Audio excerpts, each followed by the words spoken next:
ان کا قرآن اور ہے, ہمارا قرآن اور ہے. شیعوں کا قرآن اور ہے, ہمارا قرآن اور ہے. اب آپ بتائیں, داڑھی دیکھ رہے ہیں آپ, یہاں تک آئی ہوئی ہے, عمر دیکھ رہے ہیں کتنی ہے, قبر میں ٹانگے ہیں مولوی صاحب کی, لیکن قوم کو گمراہ کرنے پہ لگے. محمود اشرف عثمانی نے کتاب لکھی, اس میں کہا کہ شیعہ اپنے گھر میں قرآن نہیں پڑھتے. بھائی تو نے دوربینیں لگائی ہوئی ہیں, شیعہ قرآن نہیں پڑھتے, تو یہ حافظ جو تفسیریں شیعوں نے لکھی ہیں یہ کہاں سے لکھی ہیں؟ جبریل آگے ان کو نازل کر گیا تھا, بغیر قرآن پڑھے انہوں نے تفسیریں بھی لکھ دی.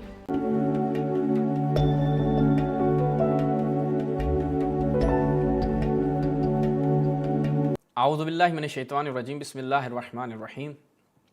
ناظرین, جیسا کہ آپ کے علم میں ہے, ارشاد الحق عصری صاحب کی ایک 4 منٹ کچھ سیکنڈز کی گفتگو تھی, اور اس میں انہوں نے تشیع کے حوالے سے جو گفتگو کی, ہم اس کا جواب دے رہے ہیں. ہم نے 1 منٹ کی گفتگو پہ جو ہمارا اشکال تھا وہ ہم نے بیان کر دیا تھا, آگے سنیں. کہ ان کا قرآن اور ہے, ہمارا قرآن اور ہے. کہ ان کا قرآن اور ہے, ہمارا قرآن اور ہے. شیعوں کا قرآن اور ہے, ہمارا قرآن اور ہے. اب آپ بتائیں, داڑھی دیکھ رہے ہیں آپ, یہاں تک آئی ہوئی ہے, عمر دیکھ رہے ہیں کتنی ہے, قبر میں ٹانگے ہیں مولوی صاحب کی, لیکن قوم کو گمراہ کرنے پہ لگے ہوئے ہیں. میرے سنی بھائیوں, میں آپ سے سوال کرتا ہوں, کبھی شیعوں کی مسجد میں جاؤ, شیعوں کی امام بارگاہوں میں جاؤ, آپ کو قرآن نظر آئے گا, وہ انہی کا قرآن, اسی کو پڑھتے ہیں, اسی کے بچے حافظ ہیں. پہلے ایک زمانے میں کہتے تھے ان کے مولویوں نے لکھا اپنی کتابوں میں, جھوٹ لکھا. محمود اشرف عثمانی نے کتاب لکھی, اس میں کہا کہ شیعہ اپنے گھر میں قرآن نہیں پڑھتے. بھائی تو نے دوربینیں لگائی ہوئی ہیں, شیعہ قرآن نہیں پڑھتے, تو یہ حافظ جو تفسیریں شیعوں نے لکھی ہیں یہ کہاں سے لکھی ہیں؟ جبریل آگے ان کو نازل کر گیا تھا, بغیر قرآن پڑھے انہوں نے تفسیریں بھی لکھ دی. یہ تو اپنے گھروں میں قرآن نہیں پڑھتے. یہ جو پاکستان میں اب جگہ جگہوں پہ ٹی ویوں کے اوپر جو حفاظ جا رہے ہیں اور اپنے حفظ کے جو ایک بہترین فن ہے اس کا مظاہرہ کر رہے ہیں, تم لوگوں کے بچے جا رہے ہیں, شیعوں کے جا رہے ہیں, اور وہ شیعوں کے بچے جا کے آج ان کے منہ کے اوپر کالک مل رہے ہیں کہ تم لوگ شیعوں کو تانا دیتے تمہارے درمیان حافظ نہیں ہوتے, یہ نہیں ہوتے, وہ نہیں ہوتے. دیکھو تمہارے منہ پہ جوتا مار رہے ہیں, اسی قرآن کے حافظ ہیں, پھر یہ تقیہ کر رہے ہیں. یہ کس چیز کا بھائی؟ تمہیں تقیہ کا مقام بھی پتہ ہے کہاں پہ کرنا ہوتا ہے؟ ہمارے تو علماء نے اجماع کو نقل کیا ہے کہ یہ وہی قرآن ہے, اس میں کسی قسم کی کوئی کمی اور زیادتی نہیں ہے. اگر پھر تم روایات کی طرف آ جاؤ تو تمہاری طرف تو بیڑے غرق ہیں, ہماری طرف تو تمہیں ضعیف روایات ملیں گی یا پھر ان میں کیلو کال تعویلات کافی ہوں گی, لیکن تمہارے یہاں تو سری روایتیں ہیں, بھائی سری روایات ہیں. ابھی ہم وہ باب کھولیں تو لگ تمہیں پتہ جائے کہ تمہارے صحابہ جو ہیں وہ ایک اچھی خاصی تعداد قرآن کے ایک حصے کی قائل نہیں تھی. تو ابھی تو ہم تمہارا پوسٹ مارٹم اس عنوان سے کرنے بیٹھے ہیں تو تمہیں لگ پتہ جائے گا کہ قرآن کا تمہارے نزدیک مقام کیا ہے. تمہارے مولوی اسی چینل سے بھاگے ہوئے ہیں. وہ مفتی جمیل فدق کے اوپر مناظرہ کرنے آیا ہمارے استاد کے ساتھ, مناظرہ فدق کے موضوع پہ ہو گیا, استاد نے ہمارے کیا عنوان دیا, اہل سنت کے نزدیک قرآن کا مقام. 4 یا 5 مہینے ہونے والے ہیں کہ میں اتنا عرصہ ہو گیا ہے, مولوی صاحب غائب ہیں, جواب نہیں دیتے, میسج کا جواب نہیں دیتے. پہلے تو مان نہیں رہے تھے یہ موضوع, پھر جب مان گئے کہا جی میرے بچے کی وہ ہے, کیا ہو رہی ہے جی, شادی ہو رہی ہے. بھائی شادی ہو گئی, اب کیا جی وہ اس کے بچے کا ویٹ کر رہے ہو کہ بچے کا بھی بچہ ہوگا پھر کرو گے, اب جواب نہیں دے رہے. انہیں پتہ ہے بھائی ہمارے ہاں قرآن کے بڑے معاملات خراب ہیں اور تم میں کسی کی ضرورت نہیں ہے, اب ہم چاہیں تو وہ تمہارا سارے یہاں پہ کھال کے رکھ دیں, لیکن جھوٹ تو نہ بولو. وہ آخری عمر میں تم اس طرح کی چھوڑ رہے ہو, اتنی تمہاری شخصیت ہے اہل حدیث کے اندر, لیکن کیا کریں, تمہارے ابن تیمیہ جس کو تم نے اپنا امام مانا ہے وہ بھی یہی چھوڑتا تھا جو تم چھوڑتے ہو. آگے سنیں جی کیا کہتا ہے. تو اس میں بھی کوئی بعید بات نہیں ہے. کیوں کہ ان کے اصول اربع میں یہ بات لکھی ہوئی ہے کہ قرآن اصل لائے گا مہدی, وہ جو امام غار میں چھپا ہوگا. اصل قرآن لائے گا امام مہدی جو غار میں چھپا ہوا ہے. وہ لائے.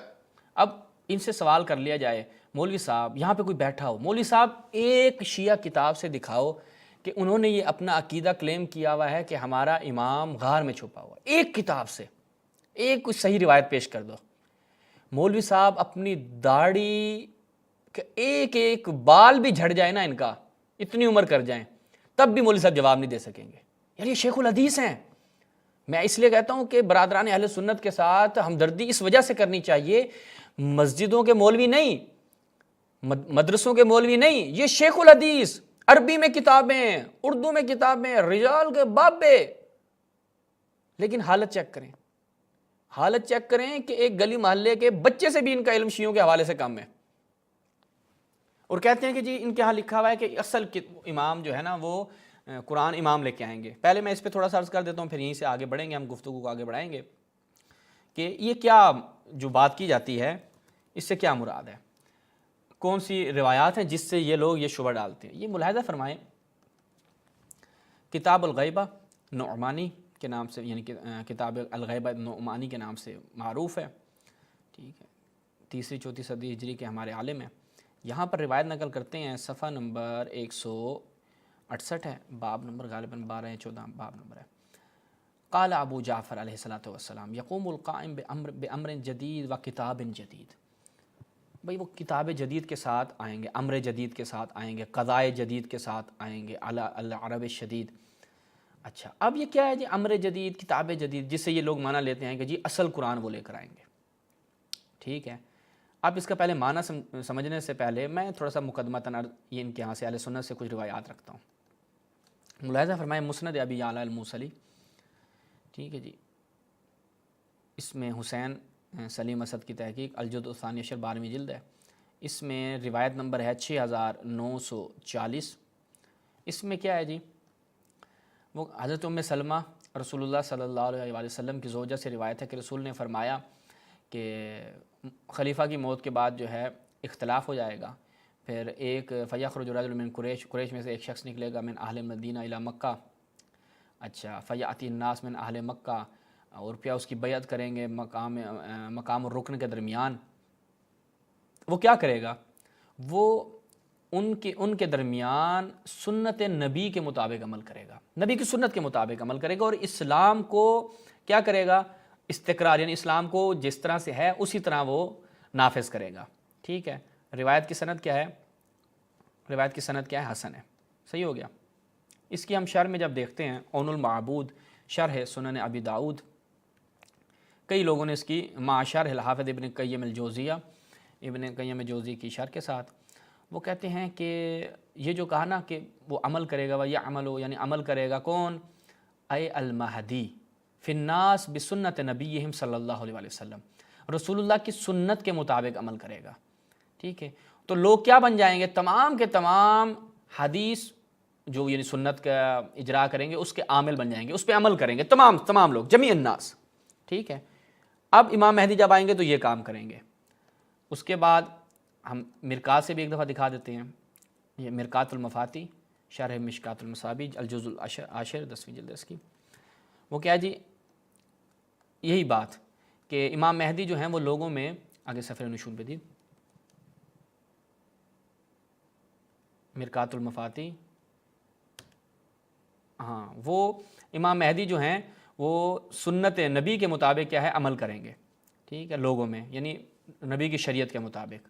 اب آپ مجھے بتائیں، اب یہاں پہ ہم اس کو تھوڑا سا بیان کرتے ہیں، یہ مقدمہ ہم نے بیان کر دیا، امام مہدی آئیں گے، رسول اللہ کی سنت کے مطابق عمل کریں گے، اور وہاں پہ شیعوں کی کتابوں میں آیا تھا کہ وہ ایک کتاب جدید کے ساتھ آئیں گے۔ اب اسی قرآن کو لے کر شیعہ، سنی، وہابی، اہل حدیث، دیوبند، تمام مکاتب فکر میں کیا ہے؟ اختلاف پایا جاتا ہے۔ ایک ہی آیت سے ایک مکتب ایک مفہوم مراد لے رہا ہے، دوسرا مکتب دوسرا مفہوم مراد لے رہا ہے، تیسرا مکتب تیسرا مفہوم مراد لے رہا ہے، چوتھا مکتب چوتھا مفہوم مراد لے رہا ہے، کتاب تو ایک ہے نا۔ اب امام مہدی آئیں گے، وہ مثال کے طور پر ایک مکتب کے مفہوم کے مطابق انہوں نے ایک مطلب بیان کیا اس آیت کا، اور وہ ظاہر بات ہے سب کے موافق تو نہیں ہوگا نا، جو امام مہدی آ کے بیان کریں گے وہ اس آیت کا مفہوم، اس کا معنی، اس کی دلالت ان 4-5 مکاتب کو ہم نے جو بھی مثال دی ایک کے مطابق ہوگا، 4-5 کے نہیں ہوگا۔ وہ کیا کہیں گے؟ یہ تو بھئی کچھ جدید چیز لے کر آیا ہے، یہ تو اصل ہے ہی نہیں، یہ کہاں سے لے کر آیا ہے؟ کیونکہ جن کے مطابق نہیں ہوگا وہ تو کہیں گے نا کہ بھائی ہمارے لیے یہ جدید ہے، ورنہ یہ کتاب تھی، ہم بھی اس پہ عمل کر رہے تھے، وہ دیوبندی بھی دعوے دار ہے، اہل حدیث بھی دعوے دار ہے، سلفی بھی دعوے دار ہیں، جناب سارے یہ دعوے دار ہیں کہ ہم تو قرآن مجید پہ عمل کر رہے ہیں، اور داعشی بھی جو آپ کو مار رہے ہیں قرآن کی بنیاد پہ مار رہے ہیں، جو قرآن میں آئے گا ان کو مار دو، جو مشرکین کی مدد کرتے ہیں یا فلاں کرتے ہیں، ڈمکان کرتے ہیں، تو وہ بھی تو قرآن کو لے کر آپ کی گردنیں کاٹتے ہیں، مسلمانوں کو مارتے ہیں۔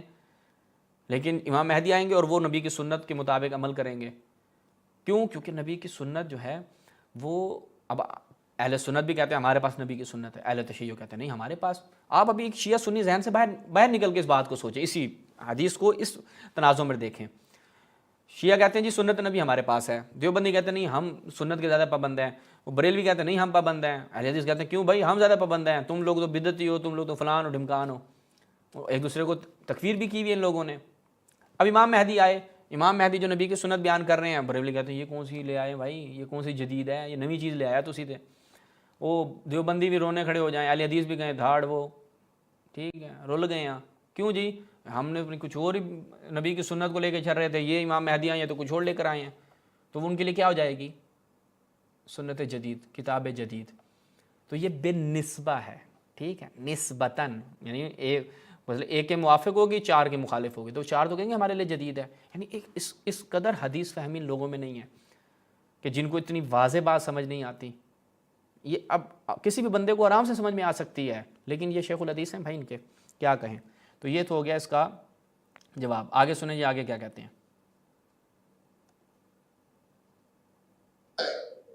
حضرت علامہ صاحب رحمۃ اللہ علیہ فرمایا کرتے تھے سر و یراب ہے، جس پہاڑی میں کہتے ہیں کہ یہ امام صاحب وہاں چھپے ہوئے ہیں، اس غار کے منہ میں تو کوئی چھوٹا سا جانور بھی نہیں جا سکتا، چاہے جائے کہ آدمی چلا جائے۔ ہاں ایسی بات بنائی، اور پھر ایسے کہ 30 آدمی ہو مومن صادق تو پھر نکلے گا۔ یہ روزانہ گھوڑا لے کے وہاں جاتے ہیں اور کہتے ہیں امام صاحب آؤ، امام صاحب آؤ، روتے ہیں پیٹتے ہیں، لیکن امام صاحب اندر منہ تو آئے نا۔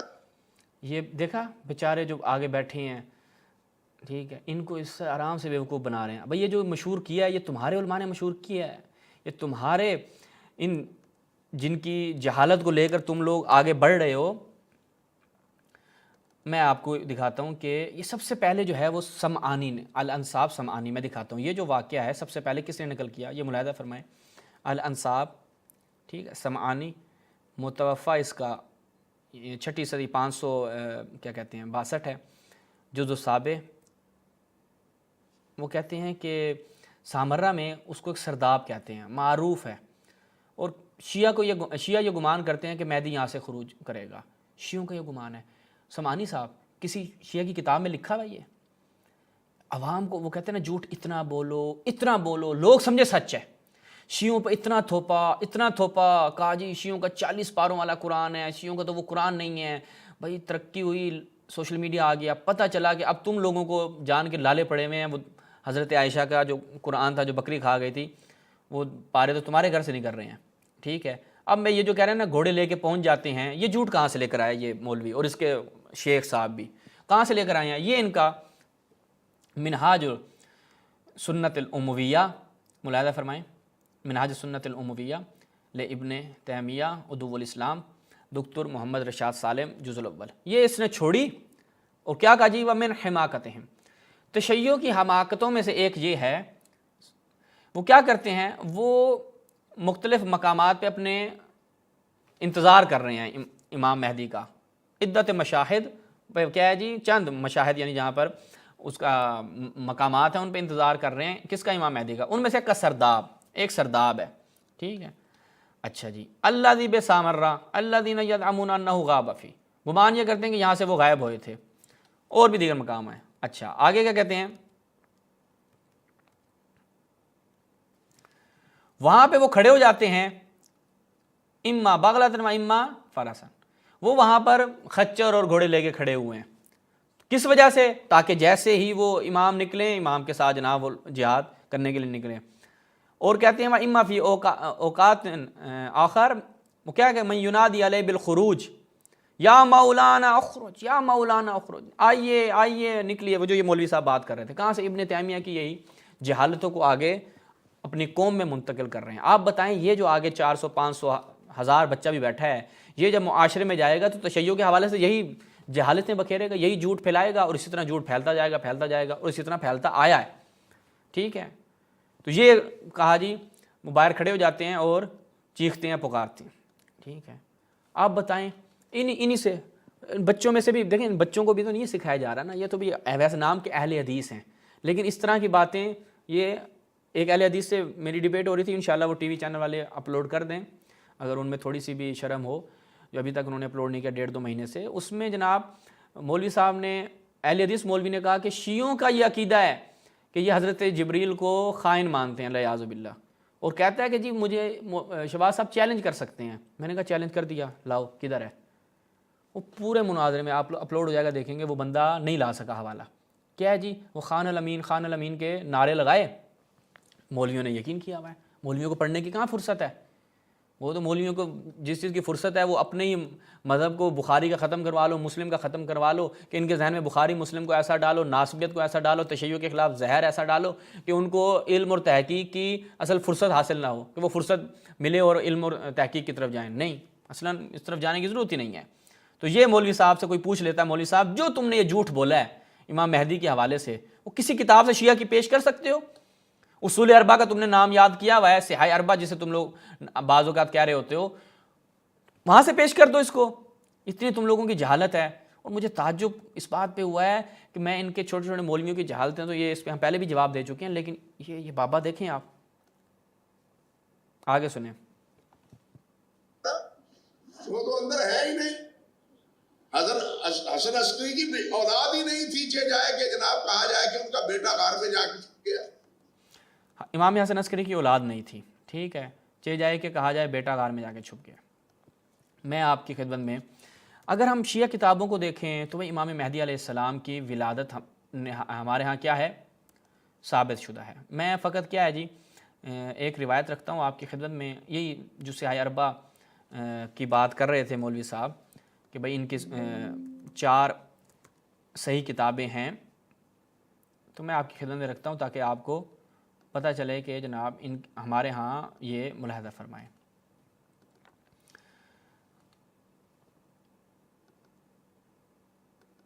روایت اصول کافی میں سکۃ الاسلام، ٹھیک ہے، یہاں پہ روایت نقل کرتے ہیں، وہ کہتے ہیں کہ محمد بن عبداللہ محمد بن یحییٰ ان عبداللہ بن جعفر الحمیری، وہ کہتے ہیں کہ اجتمعت انا والشیخ ابو عمرو رحمہ اللہ عند احمد بن اسحاق۔ یہ ابو عمرو جو ہیں وہ امام کے پہلے نائب، ٹھیک ہے۔ اچھا، اب کیا ہوا؟ وہ کہتے ہیں وہاں پہ موجود تھے، تو فغمزنی احمد بن اسحاق، اس نے مجھے اشارہ کیا، مجھے کہا کہ ان اسألہ عن الخلف، کہ میں امام کے بارے میں پوچھوں کہ بعد میں کون ہوگا، یا امام حسن عسکری علیہ السلام کے بعد میں کون ہوگا، ٹھیک ہے۔ تو فقلت لہ یا ابا عمرو انی ارید ان اسألک عن شیء، میں چاہتا ہوں کوئی ایک چیز آپ سے پوچھوں، اور یہ جو میں پوچھ رہا ہوں نا، یہ اس لیے تاکہ میرے ایمان میں اضافہ ہو جائے، چونکہ میں یہ جانتا ہوں کہ ان الارض لا تخلو من حجۃ الا اذا کان قبل یوم القیامہ ب40 یوما۔ مجھے یہ تو پتہ ہے کہ زمین حجت خدا سے خالی نہیں رہتی، قیامت کو 40 دن بھی رہ جائیں گے نا تو زمین پر حجت کا ہونا لازم ہے۔ اچھا، تو یہ اس وجہ سے میں نے پورے وہاں پہ گفتگو ہوئی، پھر حضرت ابراہیم کی مثال دی۔ آگے کیا ہوا؟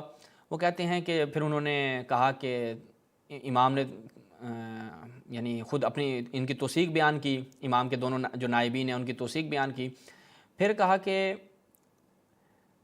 پوچھو، ثم قال سل حاجتک، روایت طولانی ہے، میں اصل مطلب کی طرف آتا ہوں، سل حاجتک، اپنی بات پوچھو۔ فقلت له، میں نے کہا، انت رأیت الخلف من بعد ابی محمد، امام حسن عسکری علیہ السلام کے بعد ان کا جانشین جو ہوگا اس کو تم نے دیکھا ہے؟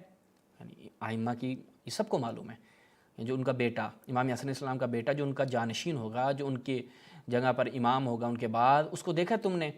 لوگوں میں تجسس تھا نا کہ امام حسن عسکری علیہ السلام کے بعد کون ہوگا؟ فقال ای واللہ، خدا کی قسم، ورقبتہ مثل ذا و اوما بیدہ، اس کی گردن ایک یعنی بتایا کہ اس طرح سے ہے، اور اپنے ہاتھ سے اشارہ کیا، یعنی خدا کی قسم میں نے اس کو دیکھا ہے، یعنی امام حسن عسکری علیہ السلام کا خلف جانشین ہے، ان کا بیٹا ہے، اور میں نے اس کو دیکھا ہے۔ روایت کی کیا ہے؟ سند بالکل صحیح ہے، وہ میں آپ کی خدمت میں رکھتا ہوں۔ پھر امام کی یہ دیکھیں، یہ نائب چونکہ عثمان بن سعید ہے، ان کی بھی میں آپ کی خدمت میں توثیق رکھتا ہوں۔ یہ احمد بن اسحاق کی پہلے دیکھیں، رجال النجاشی، ٹھیک ہے، احمد بن اسحاق، ٹھیک ہے، کون ہے جی؟ بن عبداللہ بن سعد بن مالک، اور ان کے بارے میں کیا کہتے ہیں رجال توسی میں؟ احمد بن اسحاق ثقہ، ٹھیک ہے، احمد بن اسحاق ثقہ۔ اس کے بعد باقی راویوں کی طرف چلتے ہیں۔ عبداللہ بن جعفر الحمیری، ان کے بارے میں رجال نجاشی میں کیا آیا؟ شیخ القمیین، اور یہاں پہ کیا کہتے ہیں رجال توسی میں؟ عبداللہ بن جعفر الحمیری ثقہ، صحیح ہو گیا۔ اس کے بعد محمد بن عبداللہ جعفر، رجال نجاشی میں محمد بن عبداللہ جعفر قانا ثقۃ وجہن، ٹھیک ہے، تو یہ بھی کیا ہیں؟ ثقہ ہیں۔ اب جو امام کے نائب ہیں کہ جنہوں نے بیان کیا، اور ایک محمد بن یحییٰ کی بھی دکھا دوں آپ کو توسی کیونکہ ان کا بھی تھا، یہ رجال نجاشی محمد بن یحییٰ ابو جعفر العطار القمی شیخ اصحابنا فی زمانہ ثقۃ عین کثیر الحدیث، ٹھیک ہے، محمد بن یحییٰ بھی کیا ہیں؟ ثقہ ہیں۔ اس کے بعد جو عثمان بن سعید کہ جو جن سے وہ سوال کیا گیا، پھر انہوں نے بتایا، امام کے پہلے نائب معجم رجال الحدیث الامام الخوئی، یہاں پر وہ روایت نقل کرتے ہیں اور کہتے ہیں کہ جی والروایات الصحیحہ والروایات فی مدحہ وجلالتہ، چونکہ کس کے بارے میں یہ ملاحظہ فرمائیں؟ عثمان بن سعید العمری، ان کے بارے میں روایت نقل کرتے ہیں غالباً الغیبہ شیخ توسی سے، جو امام ان کے بارے میں کیا فرماتے ہیں کہ ابو عمر جو ہے الثقۃ الامین ہے، اور کیا فما قالہ لکم فانی بقولہ وما ادی الیکم فانی یؤدی، یہ جو کہے گا وہ ہمارا قول ہوگا، یعنی یہ جو بات کرے گا، اور وہ خدا کی قسم کھا کے کہہ رہے ہیں جب ایک شخص امام کے نزدیک اتنا ثقہ اور اتنا قابل اعتماد، جس کے قول کو امام اپنا قول جو یہ پہنچائے وہ گویا کہ میری طرف سے ہے، تو وہ کیا کہہ رہا ہے کہ ہاں میں نے امام کے خلف کو دیکھا، امام کے جانشین کو دیکھا ہے، ٹھیک ہے۔ اس سے بڑی گواہی، یعنی یہ تشیع سے فقط ایک روایت، وإلا ہمارے استاد کا ایک مقالہ ہماری اسی ولی عصر ویب سائٹ پہ موجود ہے، 40 روایات صحیح امام زمانہ جل اللہ تعالی فرجہ الشریف کی ولادت کے حوالے سے بیان کی، مگر ایک روایت کی جس کی صحیح اعلیٰ کے عنوان سے اس کو یاد کیا جاتا ہے، اس میں جو بیان کی گئی۔ اب میں خود علماء اہل سنت کے حوالے سے آپ کی خدمت رکھتا ہوں کہ علماء اہل سنت نے اس بات کا اعتراف کیا ہے کہ تشیع کا یہ عقیدہ ہے اور ان کے ہاں یہ بات پائی جاتی ہے۔ سب سے پہلے آپ ملاحظہ فرمائیں کہ جناب آپ کی خدمت میں عرض کریں، سیر و اعلام النبلاء، علماء اہل سنت نے بھی اس بات کا وہ کیا ہے، اعتراف کیا ہے۔ المنتظر کون ہے جی؟ امام منتظر جو ہیں الشریف ابو القاسم محمد بن، یا دیکھیں محمد بن الحسن العسکری، امام حسن عسکری کے بیٹے، ٹھیک ہے، اور کہتے ہیں خاتمۃ الاثنا عشر سیدہ۔ اچھا، یہ ذہبی نے یہاں پہ اس کو نقل کیا، اور ذہبی اپنی دوسری کتاب تاریخ اسلام میں بھی اسی چیز کو نقل کرتا ہے، ملاحظہ فرمائیں۔ یہ تاریخ اسلام کیا کہتا ہے؟ الحسن بن علی بن محمد بن علی الرضا ہوا والد منتظر رافضہ، ٹھیک ہے۔ اچھا، اور نیچے پھر آگے کیا نیچے بھی بیان کرتے ہیں، اور ان کے بیٹے کیا ہیں؟ محمد بن حسن، جن کو رافضی جو کیا کہتے ہیں؟ القائم الخلف الحجہ کہتے ہیں، اور وہ فلاں تاریخ کو پیدا ہوئے۔ اچھا، اور ایک نقطہ جو ان کے ابن تیمیہ نے جو جھوٹ بولا وہ میں آپ کی خدمت میں بیان کر دیتا ہوں تاکہ اس کا بھی آپ کو پتہ چل جائے کہ یہ ابن تیمیہ نے جھوٹ بولا کہ امام کی جو ہے وہ ولادت نہیں ہوئی، کہ ابن تیمیہ نے اپنی کتاب میں جھوٹ بولا کہ بھائی ان کا اصل میں امام کا جو ان کا امام ہے وہ پیدا ہی نہیں ہوا، ٹھیک ہے۔ اور وہ پیدا کیوں نہیں ہوا؟ کہا کہ جی اور نقل وہ کہاں سے کرتا ہے؟ نقل کرتا ہے، وہاں پہ حوالہ دیتا ہے تاریخ طبری کا، جبکہ تاریخ طبری میں ایسا نہیں ہے کہ اس نے کہا نا کہ امام حسن کی کوئی اولاد نہیں تھی، یہ بھی جھوٹ اس نے ابن تیمیہ سے لیا ہے۔ ابھی وہ مجھے اس کی فائل نہیں مل رہی، انشاءاللہ پھر کبھی آپ کی خدمت میں عرض کروں گا۔ منہاج السنہ میں خود ابن تیمیہ نے اس بات کو نقل کیا کہ امام حسن عسکری علیہ السلام کی کوئی اولاد نہیں تھی، اور کیا اس کو کیا کہتا ہے کہ یہ میں نقل کر رہا ہوں کہاں سے؟ نقل کر رہا ہوں تاریخ طبری سے، اور طبری میں وہ نہیں ہے، لیکن چونکہ اس کے جو اتباع اور پیروکار تھے انہیں پتہ چل گیا کہ ابن تیمیہ نے چھوڑی ہے، تو اس نے کیا کیا؟ نیچے رشاد سالم نے لکھا جو اس کا محقق ہے، اس نے کہا کہ یہ جو تکملہ ہے تاریخ طبری کا، ٹھیک ہے، صلۃ تاریخ طبری کے نام سے غالباً، اس سے یہ نقل کر رہا ہے، ٹھیک، اس کی بات کر رہا ہے۔ اور مزے کی بات ہے اس میں بھی نہیں ہے، وہاں پر امام رضا علیہ السلام کے بیٹے حسن کی بات ہو رہی ہے، ایک پورا واقعہ وہاں پر نقل کیا جاتا ہے، منصور دوانگی کا غالباً نقل کیا جاتا ہے، وہاں پر ایک اس واقعے کو نقل کیا جاتا ہے اور کہا جاتا ہے کہ اس حسن کا کوئی بیٹا نہیں ہے، اور اس کو یہ خلط کرتے ہیں حسن عسکری کے ساتھ، جبکہ وہ کیا ہے کہ امام رضا علیہ السلام کا بیٹا حسن اس حسن کا بیٹا نہیں ہے، صحیح ہے۔ تو یہ جھوٹ اس طریقے سے پروان چڑھتا ہے، ان لوگوں کی جہالت یہاں سے ہے کہ جس کو انہوں نے امام ابن تیمیہ کا نام دے رکھا ہے وہ اس طرح سے جھوٹ بولتا ہے، اور یہ لوگ آ کے اس چیز کو نقل کرتے ہیں، اور اس نے بھی کہہ دیا کہ وہ جی ان کا تو کوئی بیٹا ہی نہیں تھا، جب بیٹا نہیں تھا تو پھر کہاں سے آ گیا. ٹھیک ہے، تو اسی پہ ہم اختتام کرتے ہیں اور آپ سے اجازت چاہتے ہیں. انشاءاللہ ارشاد اللہ قصری صاحب کی جو آگے کی گفتگو ہے وہ بھی اس کا ہم جواب دیں گے، تفصیل سے جواب دیں گے، چونکہ انہوں نے آگے اذان کے متعلق گفتگو کی ہے کہ تشیع کی اذان میں جو اضافہ ہے اس کے اوپر انہوں نے طعن کیا. انشاءاللہ پھر سیر حاصل اس پہ گفتگو کریں گے. اسی کے ساتھ اجازت دیجیے، والسلام علیکم ورحمۃ اللہ.